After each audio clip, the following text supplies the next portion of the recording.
Amis téléspectateurs, bonsoir. C'est le nouvel an qui rentre la caillou. Nous remercions pour cette fidélité.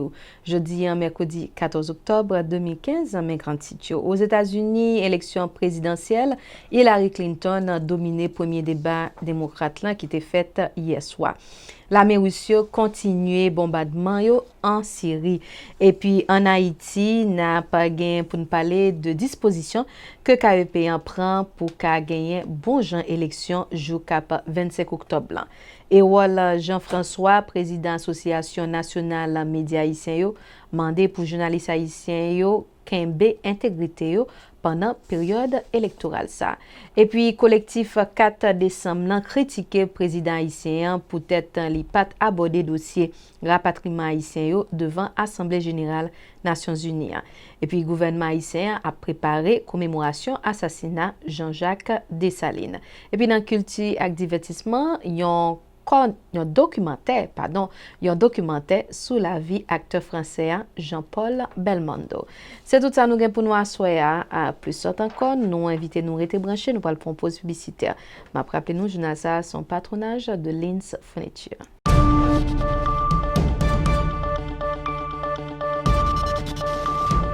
Nous retournons pour le développement journal. On a commencé avec information par ici aux États-Unis. On a parlé de l'élection présidentielle. C'est dans Texas hier soir que tu fait premier débat présidentiel pour premier parti démocrate là.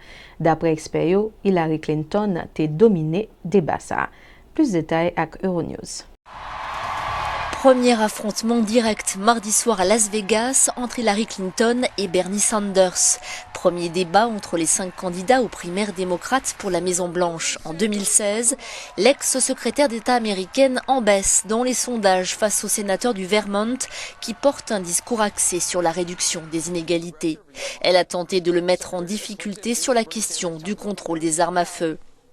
Il n'est pas assez dur. Chaque jour, 90 personnes meurent à cause des armes à feu.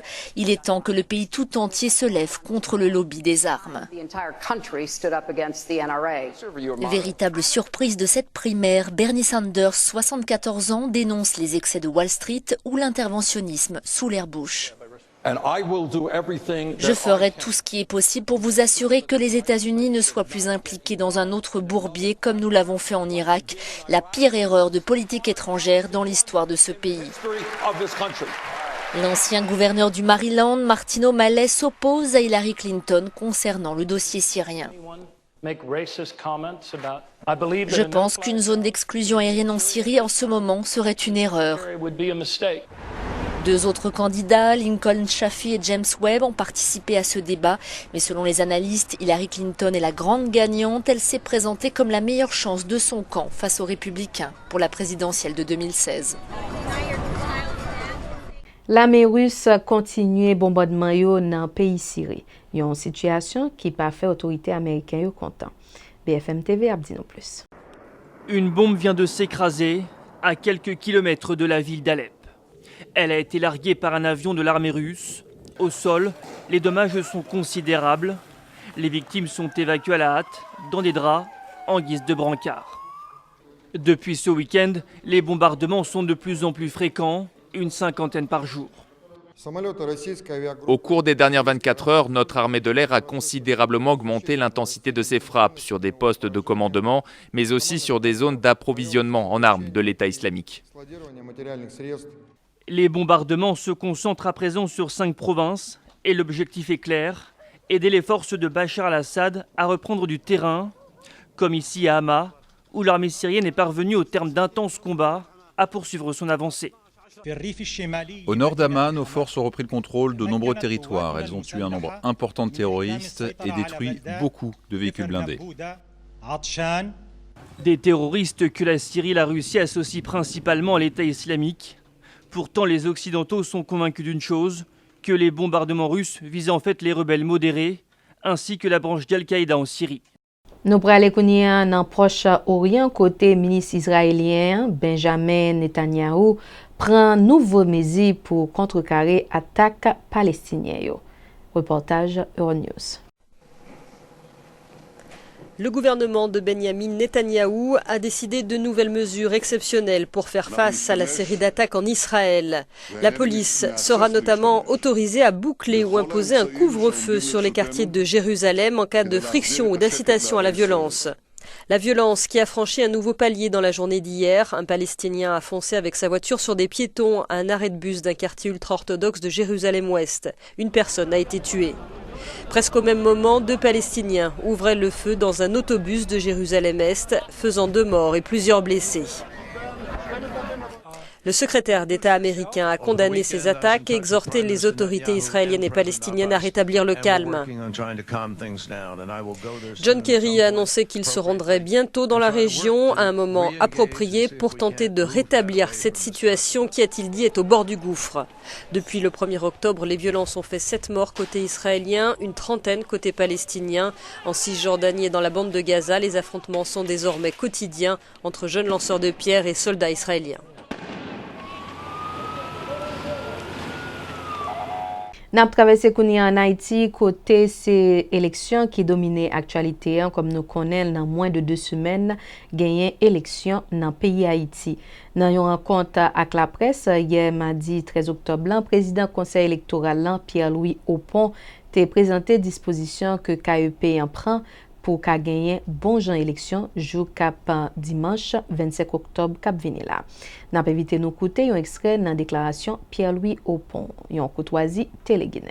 L'objectif de cette conférence de presse, c'est partager avec la presse et le public en général l'ensemble des mesures qui ont été promises par le CEP et des mesures arrêtées pour pouvoir corriger ce qu'il y avait à corriger pour le 9 août et faire en sorte que le public soit informé des décisions qui ont été prises par rapport aux élections à venir du 25 octobre 2015. Et la date limite pour nous, c'était le 10 octobre, la date à laquelle nous avions annoncé il y a 3 mois que la totalité des mandats pour les partis politiques serait disponible à Port-au-Prince pour livraison aux partis politiques, ce qui a eu lieu. Et nous allons vous donner les détails tout à l'heure. Les autres engagements ont été pris par rapport à l'obligation pour le CEP de publier les listes électorales à temps, elles ont été publiées. L'obligation pour le CEP de démarrer le centre d'appel qui a commencé. L'obligation pour le CEP de continuer l'évaluation de son personnel qui a été évalué. La promesse faite de faire une évaluation également des centres de vote pour savoir quels centres augmenter, quels centres diminuer, ce qui a été fait. La promesse du CEP de faire, après l'évaluation de l'environnement et l'évaluation de l'infrastructure, faire l'évaluation du personnel vacataire, ce qui a été fait. Et en dernier lieu, faire l'évaluation du personnel interne du CEP, à savoir les BED et les BEC, et prendre les sanctions ou les décisions liées au comportement de tout chacun. Tout ceci a été fait, et c'est de ça, ou bien c'est de cela qu'il sera question dans cette conférence de presse. Donc encore une fois, je vous la bienvenue, et qui vient ça va le passer. Nous parlons de la conseillère Lucie Paul Austin, qui va entretenir nous de différentes composantes, bilan, activités nous fait jusqu'à aujourd'hui pour nous répondre à l'engagement des préaux. Dans un deuxième temps, directeur exécutif va parler nous de nouveautés lui-même. Directeur exécutif va parler nous d'une part de mandat parti politique et de règlement liés à l'utilisation, parce que il y a trop de monde qui va rentrer dans le bureau de vote là par rapport au nombre de mandataires qui va gagner. Donc, le directeur exécutif va parler de modalités de gestion mandat. Dans un deuxième temps, il va parler de orienteurs, qui sont nouveaux personnels engagés par le CEP pour le tour du 25 octobre 2015 pour pouvoir gérer à la fois les mandataires et à la fois faciliter le vote des votants du 25 octobre. Et en dernier lieu, il va aussi vous parler, en parlant du directeur exécutif, il va parler non de poursuite judiciaire CEP entamée, parce que contrairement à ce qui se dit dans le public, le CEP n'est pas resté les bras croisés. Non seulement on a pris des sanctions dans nos limites juridictionnelles comme conseil électoral provisoire, mais nous avons intenté des poursuites auprès des autorités constituées contre les contrevenants que nous avons identifiés contre X. C'est, au contraire, situation ça même qui t'a poussé CEP, commencer réflexion d'abord avec candidat à la présidence, plus parti politique.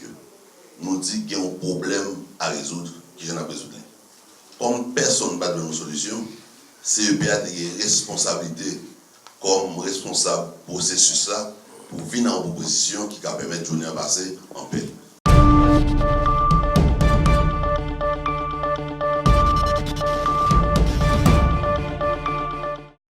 Pierre-Louis Aupont a continué pour lui annoncer dispositions que prend pour résoudre problème mandataire.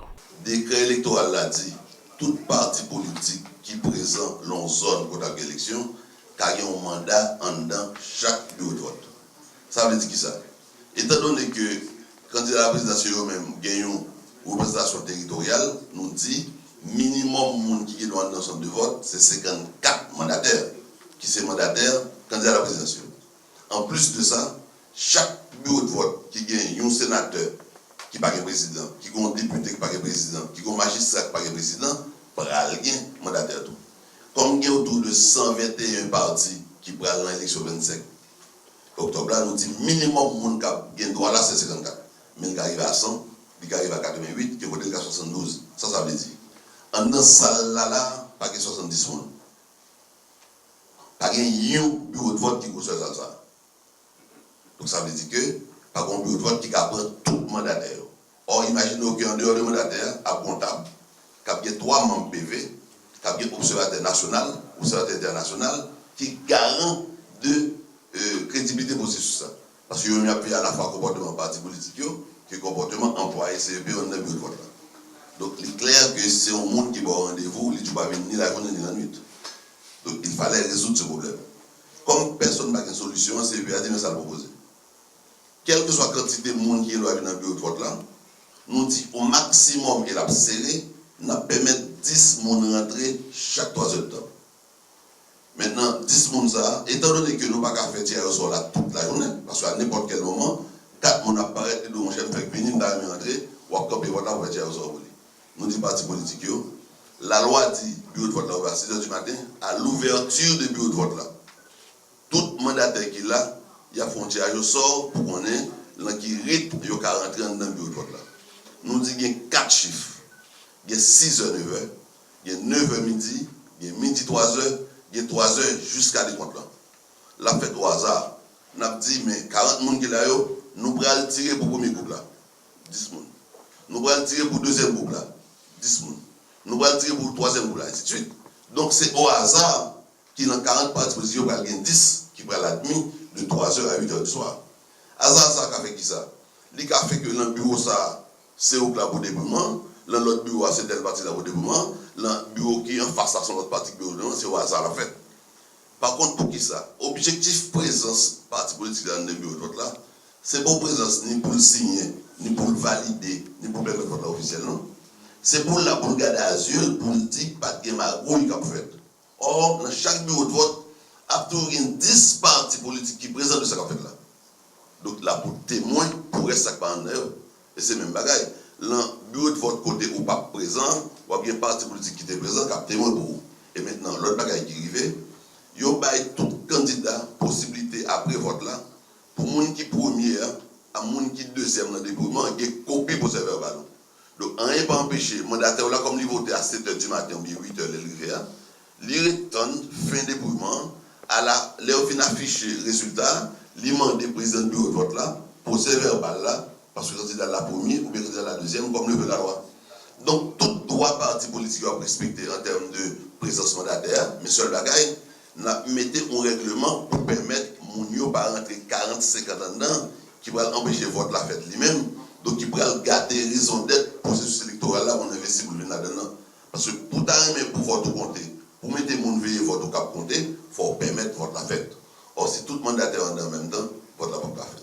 Toujours dossier élection, président Association nationale médias haïtiens Ewold Jean-François mandé pour journalistes haïtiens vigilants dans période électorale ça et pour yo kembe intégrité yo.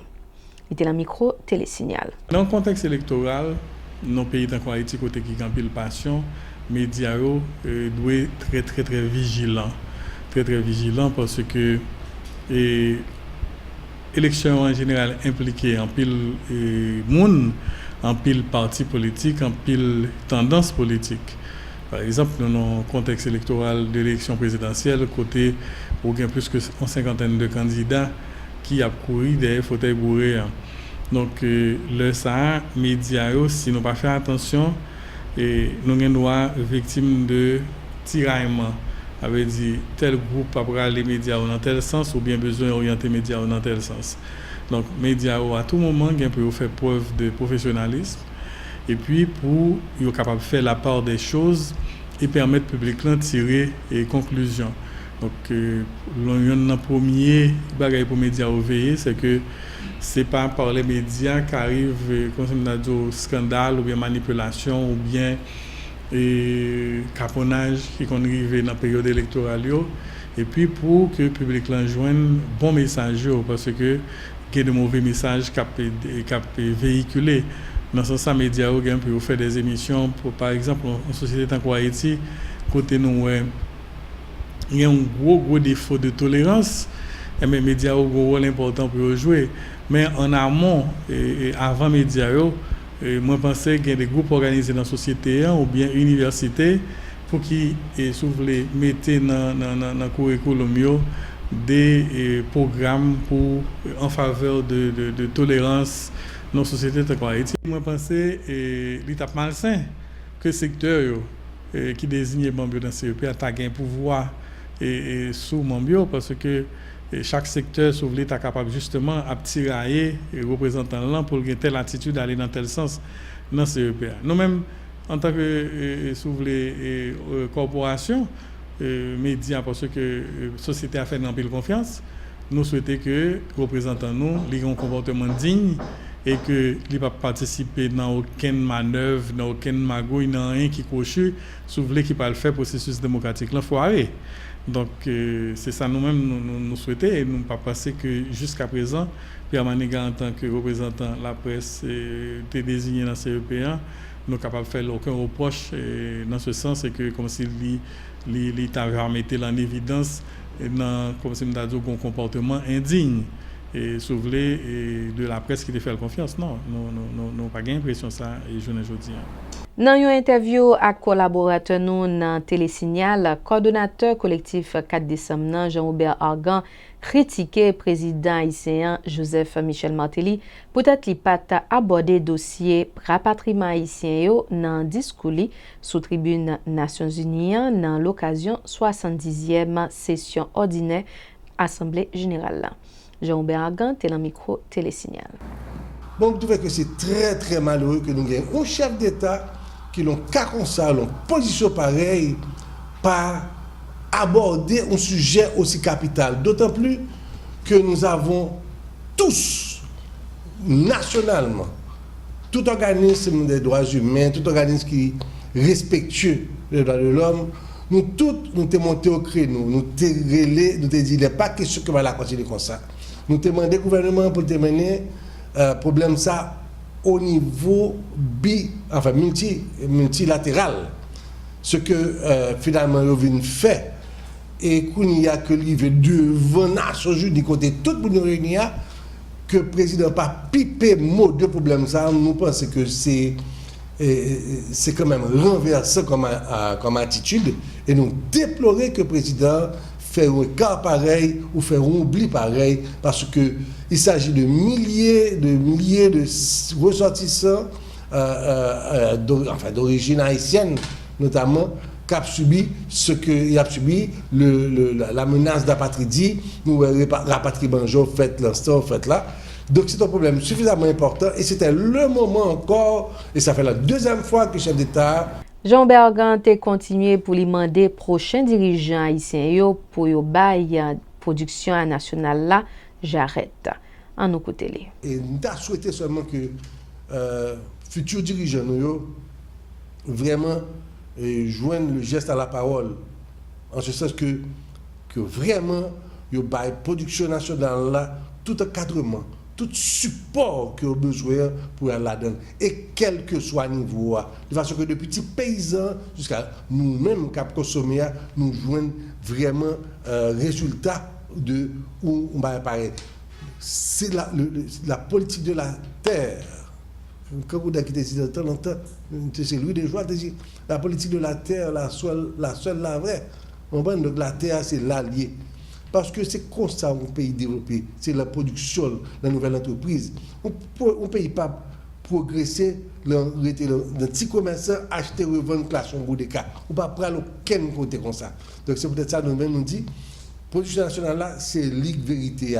Et c'est l'IC qui permet de reprendre une dignité de peuple nous. On est capable, c'est nous faire nous et puis on est capable d'avoir vendre vers le marché extérieur. On a ouvert nous pour le marché extérieur de façon de ne pas être à la traîne et d'être un pays d'assister. Un pays qui, quel que soit quand on passe, on dit wow, il n'y a pas de demander l'argent. C'est mandé nous demander. Il n'est pas normal que nous continuons politique de maintenir la paume toujours à l'horizontale. Il faut nous échanger le fait vertical.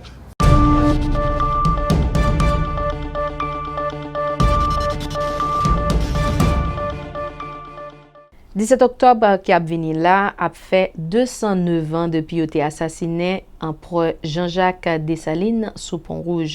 Dans le cadre de commémoration ça, ministre jeunesse et sport Jimmy Albert a rencontré avec la presse hier mardi 13 octobre pour lui présenter série d'activités que le gouvernement a préparées. Ministre Albert dans le micro Télé-Guinée. 17 octobre 1806, 17 octobre 2015, ça fait 209 ans depuis que sous Pont-Rouge, Jean-Jacques Dessalines, le grand, est tombé sous des balles assassines. 209 ans après, tant que chaque année, le peuple haïtien voulait faire mémoire de l'événement ça. Année ça, commémoration voulait gagner un caractère spécial. D'abord, le gouvernement a décidé que dans Pont-Rouge, eh bien, il a réaménagé ce site-là, il a réaménagé l'espace là. Qui pourra le permettre que, même gens ça fait dans pratiquement tout pays, qui a gagné indépendance à partir de grandes figures, eh bien, nous-mêmes tous, nous avons lieu de mémoire, côté vraiment, nous manifester plus de respect pour le fondateur de la patrie. Et associé à toute cérémonie officielle qu'a gagné dans Joussa, Premier ministre là particulièrement demandé ministre jeunesse sport avec action civique là pour que pendant la journée nous te gagné compétition sportive tout. Et c'est peut-être ça matin nous pral devant la presse informer grand public là de qui Jean gouvernement entend faire commémoration à Nessa.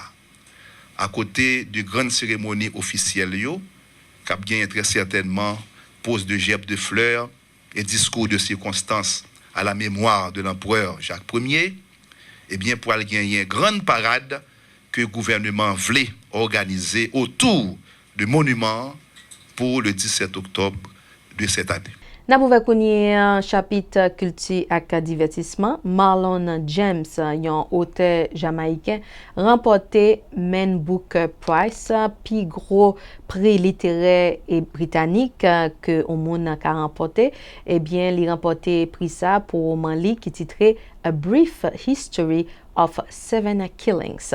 Roman ça a raconté histoire tentative assassinat a été fait sous Bob Marley à Kagoupli jour qui était 3 décembre 1976 juste avant conseil dans Kingston.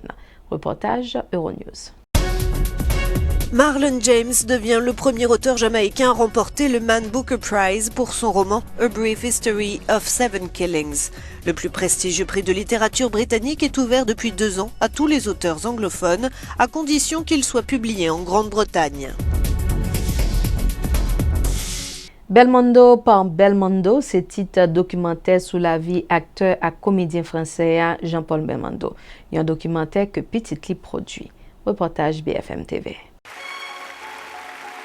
À 82 ans, son regard, vif, acéré, n'a pas changé, tout comme ce sourire. Jean-Paul Belmondo, entouré des siens, acclamé pour l'une de ses rares sorties publiques. Jean-Paul Belmondo qui sera au centre d'un nouveau film, un documentaire signé Paul, son fils, le documentaire de sa vie. Que tous les documentaires que j'avais vus sur lui, en fait, il parlait pas, il n'intervenait pas. Et je trouvais que c'était important justement que ce soit lui qui intervienne, que ce soit son film, que ce soit son choix et que ce soit les images qu'il veut qu'on montre de sa vie. Et donc c'est lui qui en est le décisionnaire. Moi j'ai fait que de suivre, j'ai rien fait d'autre. C'était important pour la légende du cinéma français de se raconter à la première personne, mais il n'a accepté que pour une seule raison. Parce que c'était Paul, oui. J'ai refusé à plusieurs personnes. Je ne voulais pas qu'on parle de moi, ça ne m'intéressait pas. Mais mon fils me l'a demandé, alors j'ai accepté. Pour les besoins de ce documentaire, le fils a emmené le père sur les lieux de ses tournages. Jean-Paul Belmondo, 82 ans, est ainsi retourné au Brésil par exemple, 50 ans après l'homme de Rio. Semaine ça, il y a un pile la pluie par ici et en Haïti, n'a pas regardé comment temps à pied pour demain jeudi. D'après ça, Centre national météorologie pays États-Unis est rapporté, et bien demain dans Miami, la fait jusqu'à 86 degrés et puis la température descend c'est 77 degrés. La fait partiellement ensoleillé et chance la pluie a monté jusqu'à 59%, donc continuez marcher avec parapluie nous. Soleil a pleuvé à 7h19 pour les coucher à 6h53.